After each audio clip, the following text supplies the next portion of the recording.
from John. Next week we go back to Matthew or Mark, I forget which one. This is the last week of the so-called Bread of Life discourse, huh? It's also a week of murmuring. Maybe we called it Murmuring Sunday. And how do you murmur? Basically, when you disagree with the way things are going, you start talking amongst the troops. You never go to the head haunch, people in charge. You just keep murmuring, muttering in the background, huh? Been my experience that a lot of us are really good at this. I'm pretty good. Doesn't seem to do much good though, but sometimes it makes me feel better. You hear it in churches all the time. Priests are either too liberal or too conservative. Deacons are kind of wacky. Women in the front row, did you see the waist dresses and stuff like that, you know? Now about the kids? The Jews were good at it. They had a lot of practice. Starting with Moses, after he had led them across the river across the Red Sea heading toward the promised land. It wasn't that far. Take about 30 days to get across there. But they didn't like the desert. The water was bad, the food was worse. So the complaints started to come, and Moses heard those complaints. And he talked to God, and God answered. The water cleared up, the quail showed up, and the manna showed up in a miraculous form in the desert each morning. The people ate that manna, and they were happy sometimes. And then they came to the reality, well, after the 30 days, they were at the banks of the Jordan, ready to cross into the promised land. Lay just across the river Jordan. They sent scouts out to find out what it's like. Scouts came back and said, well, shoot, it's a land of milk and honey, a lot of grapes, a lot of good wheat, etc. Only trouble is, the people were thick as grasshoppers and big as giants. On top of that, they weren't very friendly.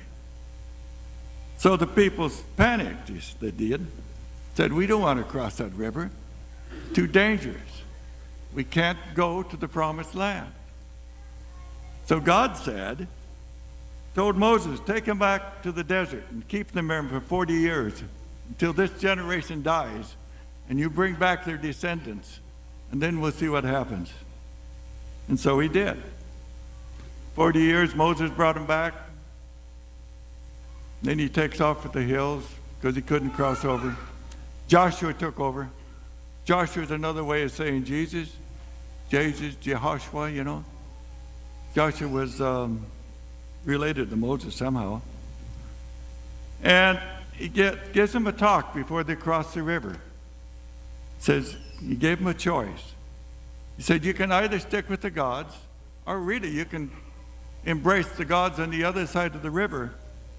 But as for me and my household, we're going to follow the Lord. And all the people said they were going to follow Joshua's example and follow the Lord that Joshua followed, huh?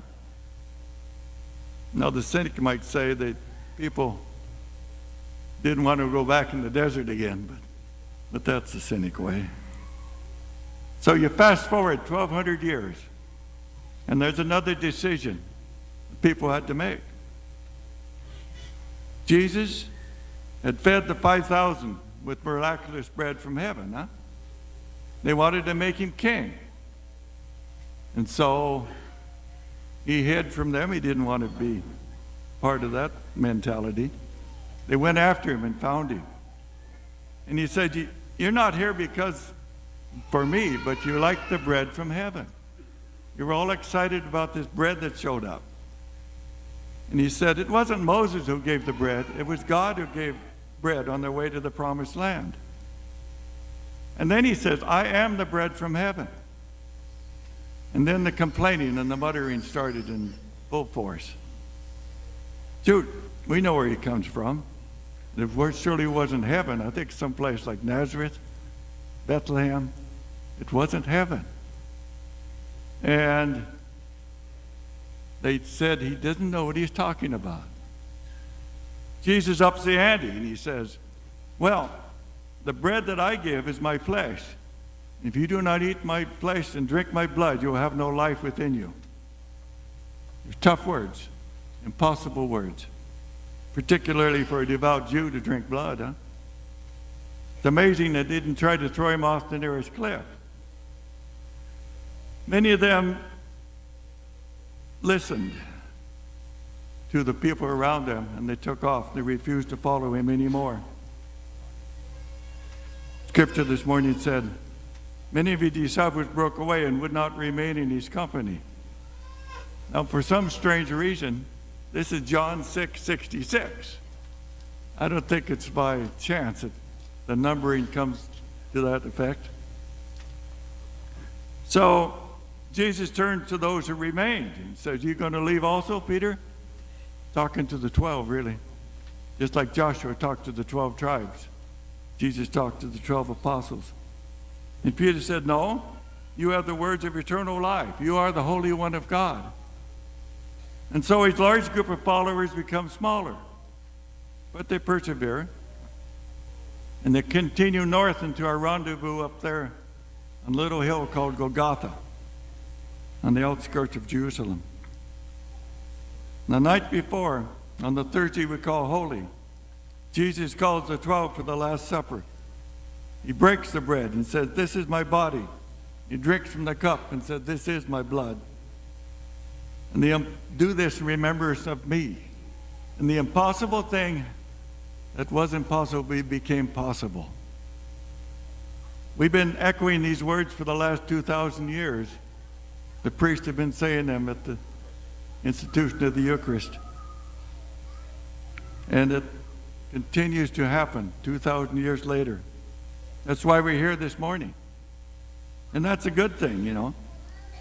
Because each day we stand on the banks of the Jordan waiting to cross over. Some of us are a lot closer to the banks than others, I'll tell you that much. And it's important that we continue to choose as Jesus, as the Jews chose under Joshua.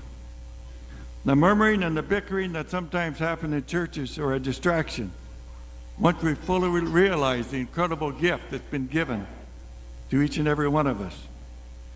We're called to take this gift and use it for this community called Holy Apostles.